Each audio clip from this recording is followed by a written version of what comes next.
When the queen heard this, she trembled and shook with rage. "Snow White shall die," she cried, "even if it costs me my life." She went to a hidden secret chamber where no one ever went and made a poisoned apple. On the outside it was beautiful, white with red cheeks, so that anyone who saw it would desire it. But whoever ate even a small piece would die.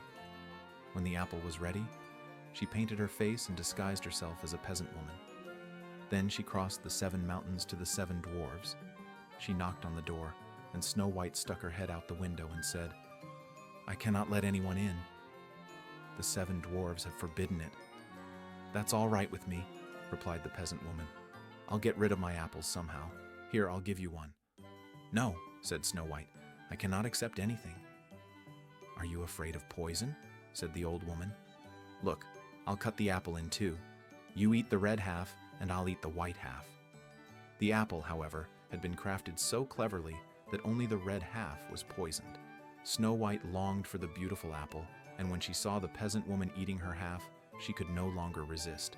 She reached out her hand and took the poisoned half. But as soon as she took a bite, she fell down dead. The queen looked at her with a cruel gaze and laughed loudly, saying, "White as snow, red as blood, black as ebony. This time, the dwarves cannot revive you." When she returned home and asked the mirror, "Mirror, mirror on the wall, who is the fairest of them all?" the mirror finally replied, "You, my queen, are the fairest of all." At last her envious heart was at peace, as much peace as an envious heart can have.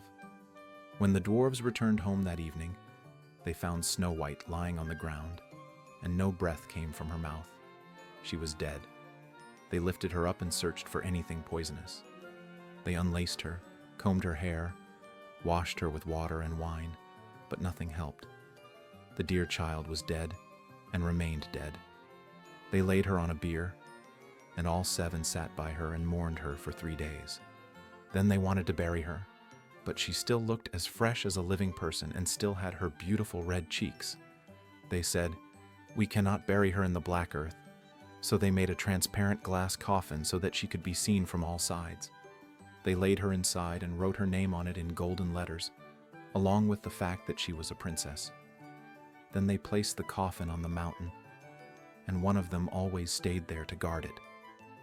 Animals also came to mourn Snow White, first an owl, then a raven, and finally a dove.